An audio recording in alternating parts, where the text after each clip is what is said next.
Welcome everyone. Myself, Dr. Praveen Kumar Pathak. I am working as an associate professor in the Department of Geography at Jamia Millia Islamia University in New Delhi. Next important point is of course gross and net migration. So, if you look at 1 year and if you look at the total movement of people within and outside of the country, so accounting for total in and out migration is referred to as gross migration. And the difference between the total number of person coming to the country and total number of people who are going outside of the country, so this difference is actually refers to the net migration. Then again, internal migration and external migration.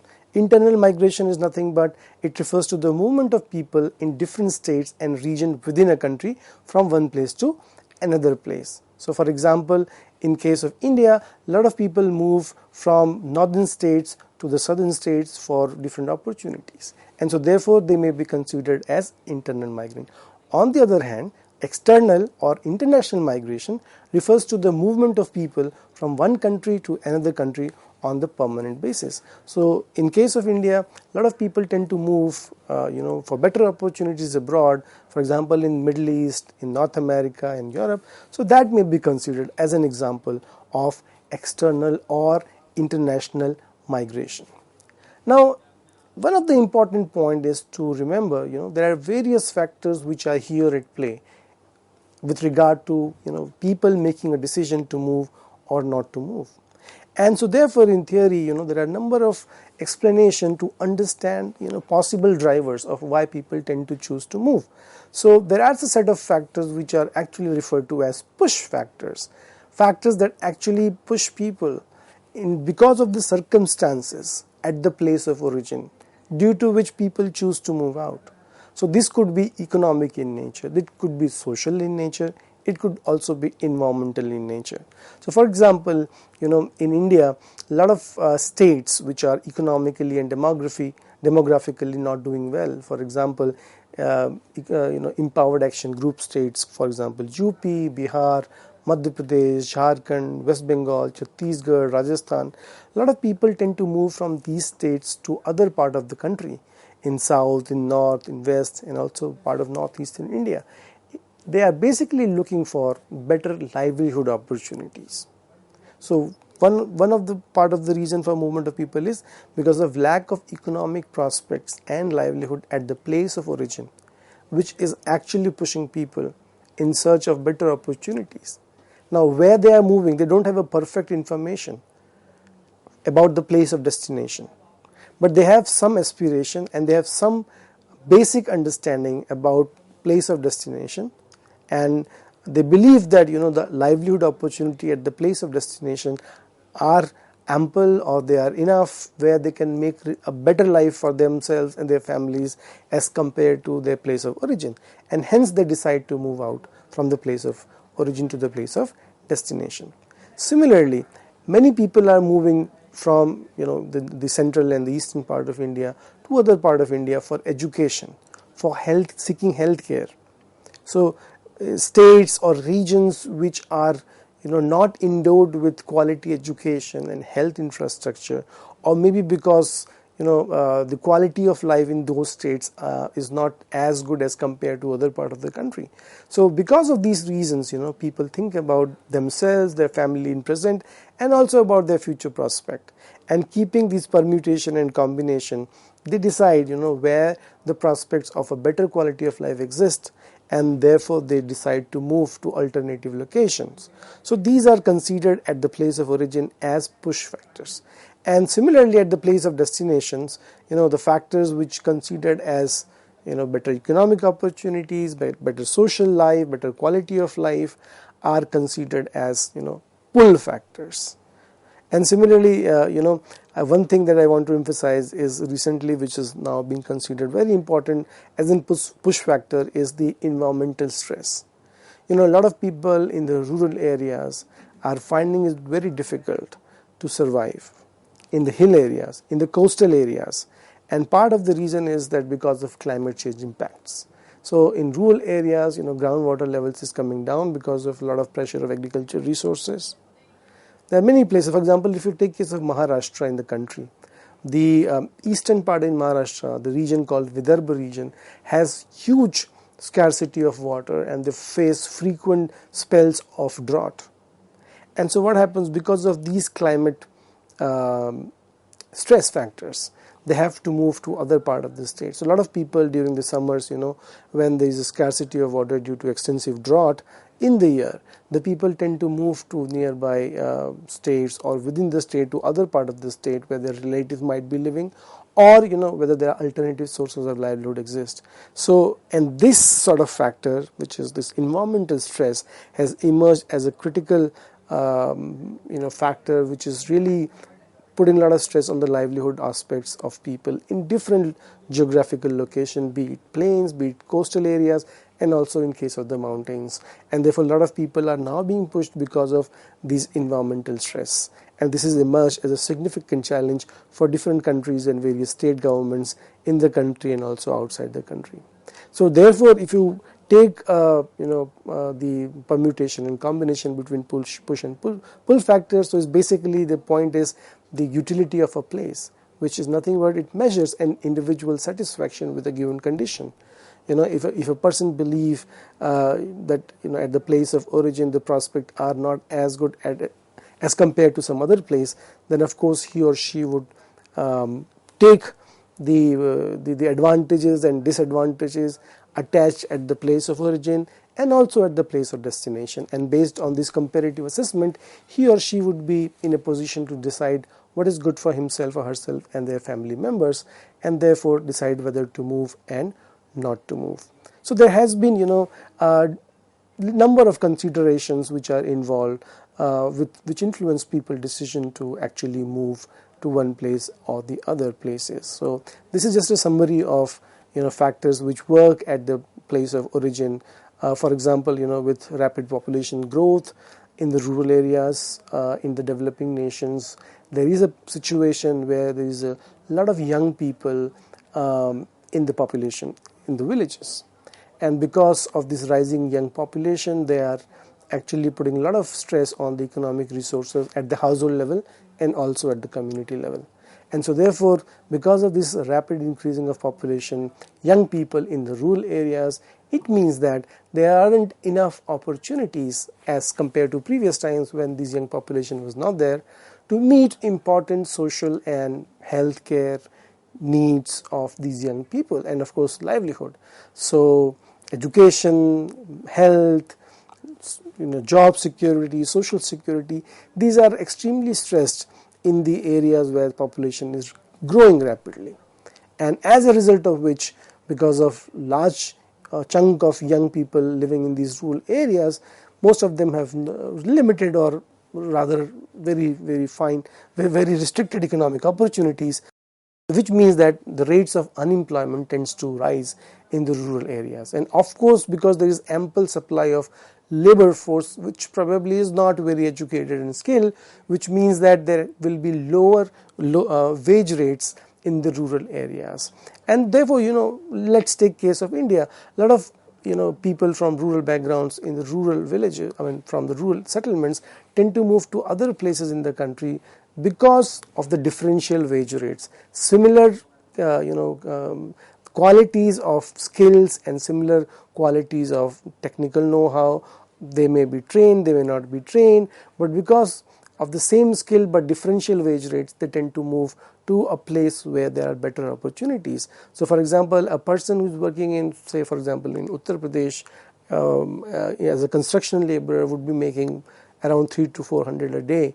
Similar work will be, maybe if he or she works in Delhi or in maybe Kerala, would make about 1,000 rupees per day. So with the same kind of job profile, if a person can make more than double the money, he or she would rather choose to move to the next place than at the place of origin. So therefore, the burden of poverty, the lack of consumption, and a low standard of living. So these are also economic constraints that push people to move to opportunities that might exist elsewhere. And finally, often in many societies, because of poor law and order condition, maybe because of governance failures over the years, and civil unrest and political unrest, so which actually makes people believe that their future prospects and of course their present prospects are not going to be very different if they continue to live in the same society where political factors are not very conducive. And so let's take, for example, in African societies or any part of the world where there has been social and political upheaval going on for a long period of time. Let's take case of our South Asia also. We know in our borders a lot of countries which are facing this problem of civil and social and political unrest have not been able to make the kind of progress which, for example, countries such as India, which is a very vibrant democracy and has been doing economically and socially well since last 75 years. So it's largely possible because of robust and strong democratic institutions where you have where people find scope for progress for themselves and their families. And likewise, if you go to Africa, a number of countries, particularly in the sub-Saharan Africa, are facing this problem of civil struggle, where political systems is weak or fragile, which means that because of these weak political systems, economic growth and economic system would not prevail, and it will be very difficult for industries to come up, to cities to thrive, which essentially means that there will be, unfortunately, long spell of destitution and poverty and deprivations. And therefore a lot of people tend to think about if there is any scope to move out and seek opportunity elsewhere. And recently, if you see the case of Afghanistan in southern Asia, where a lot of people from Afghan are actually moving out and seeking refugee status, or also applying for visa and permanent citizenship in other part of the world, basically to evade the difficulties at the place of origin.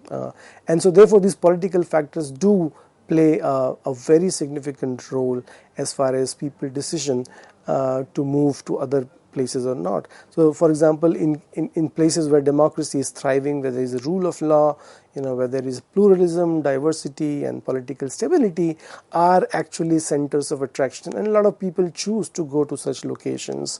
So a lot of people are coming to India, a lot of people going to Europe and elsewhere where there are better economic opportunity, robust governance and political systems, where the wage rates are very good. So for example, a medical doctor trained in maybe India would be making some salary, but the same person with the same kind of skills and education and training would get a better wage rate in some other part of the world. So would of course have an incentive to move to a location where he can make a better living for himself and the family, and of course the standard of living would improve. So these are also important factors which really influences people's decision to move.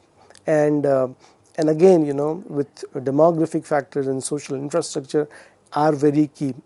If you look at the recent demographic changes, of course in global south a lot of people are facing this problem of increasing population growth, but the happy news is that the rate of population growth has been coming down, and therefore what is happening, due to the changing age structure of population in global south, we are now moving towards the problem of population aging, which is going to be a huge challenge for developing nations, as it is also a big challenge in case of the industrialized world or in the developed world. But because these developed nations have, relatively speaking, higher economic assets and better social welfare schemes, so they are still in a better circumstances as far as meeting the increasing cost of social security, healthcare expenses for older people. But when it comes to developing nations, this changing age structure means that we have to take care, on the one hand, of the young people to give them livelihood, skills, better opportunities, and at the same time we also have to think about older population who are aging, and which also involves a lot of healthcare cost.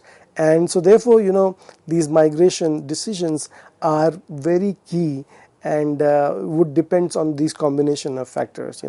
So places which are aging today in the world, mostly in the Western societies, are also places where there is a huge scarcity of labor force. So therefore a lot of these Western societies are regulating policies of migration. So most of these in Europe, in America, and in East Asian economies, which are advanced economies, and they are looking for trained, skilled people, are regulating the inflow of people, because they want to ascertain that they only welcome people from all part of the world, but at the same time they would like to filter and find people who are skilled, equipped, young enough to come and work for them, of course at cheaper rate as compared to the native citizens. But even then it is a good deal for both the migrant from the global south who are coming to global north, because they have a better prospect of economic opportunities, social life, quality life, and stability in life. And likewise it is also a good deal for the global north, because they are able to get young, talented, skilled workforce, which helps to boost the economic prospects. At the same time also involves a lot of cultural exchange, and that's how the global society moves forward.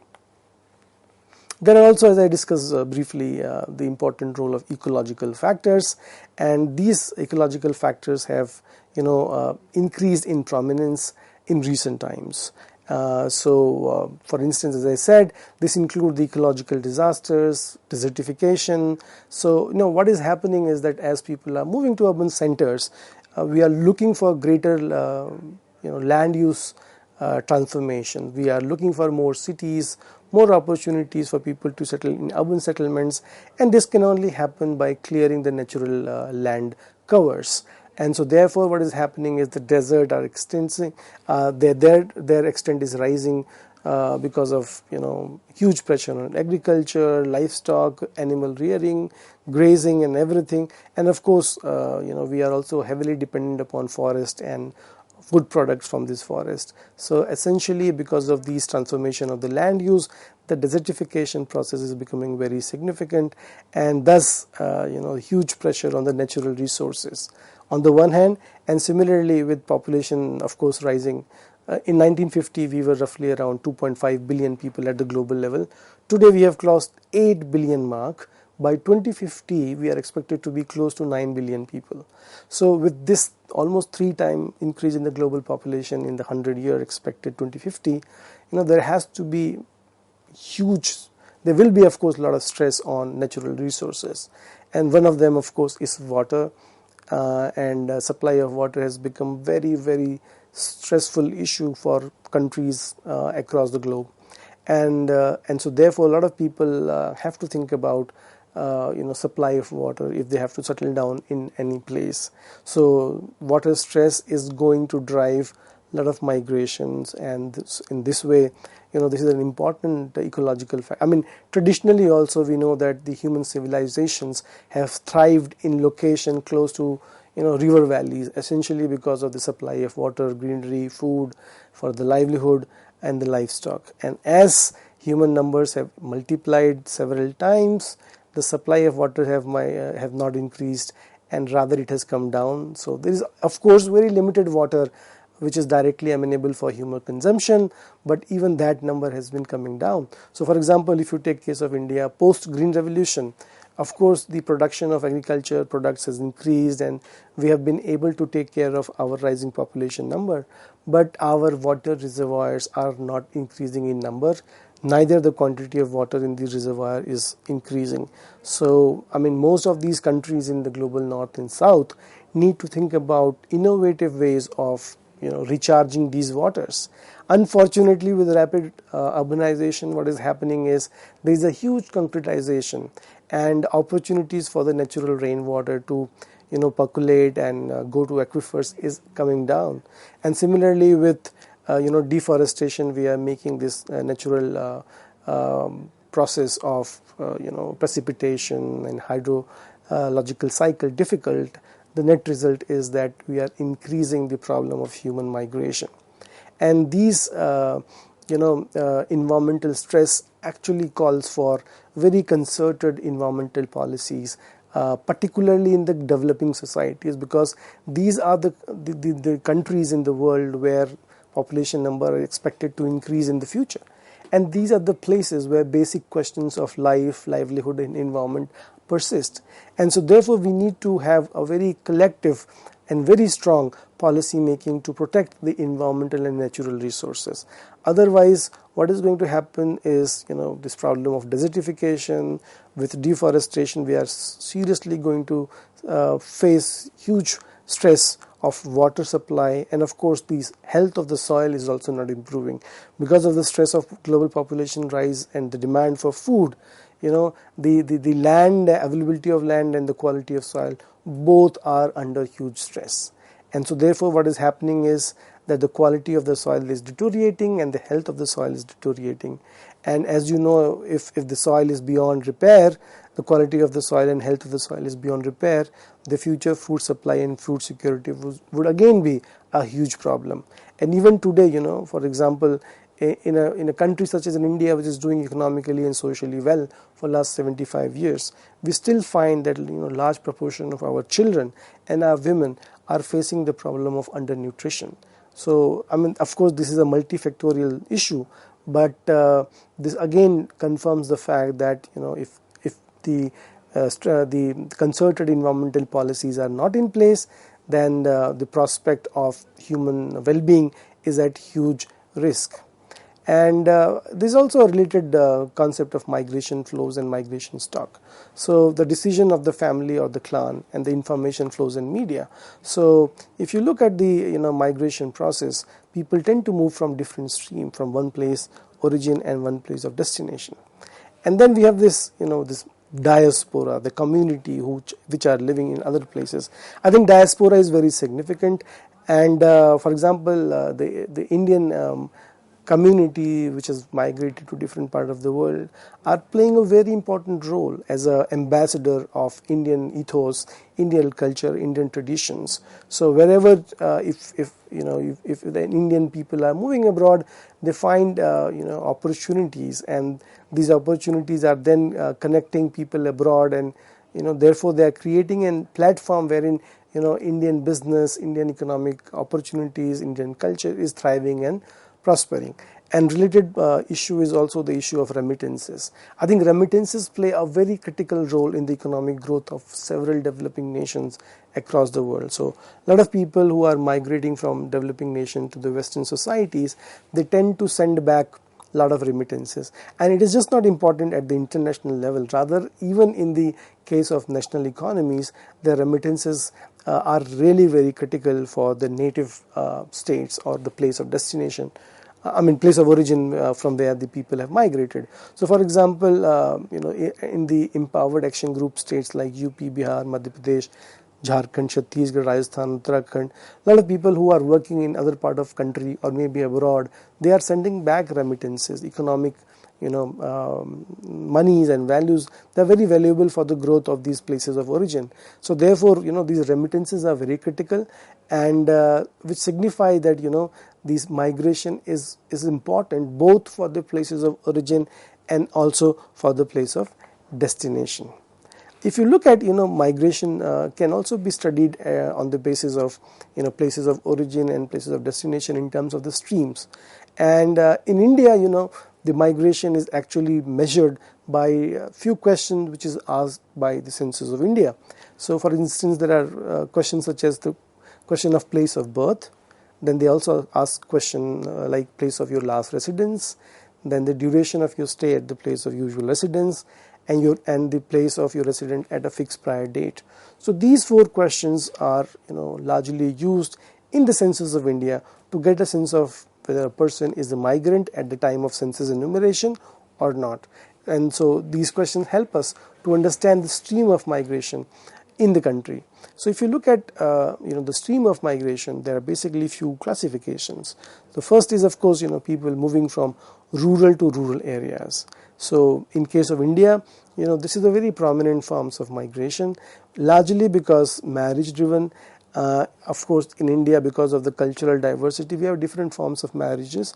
Predominantly we have marriages wherein women tend to move after marriage to the place of the husbands or the grooms, and so that involves a permanent shift in the place of residence. So therefore people tend to move from one village to the other village, and this involves migration from rural to rural areas. There are, of course, other responsible reasons, which is, for example, rural areas. There's also a problem of a lot of caste and religious, struggle, and that also sometimes is related for people to move from one place to other. And finally, the limited economic opportunities in the rural areas, where people tend to move from smaller villages where there are fewer opportunities to villages which are of larger sizes with diverse economic function, as compared to the place of origin at the villages which are relatively smaller. And so therefore people move from rural to rural areas.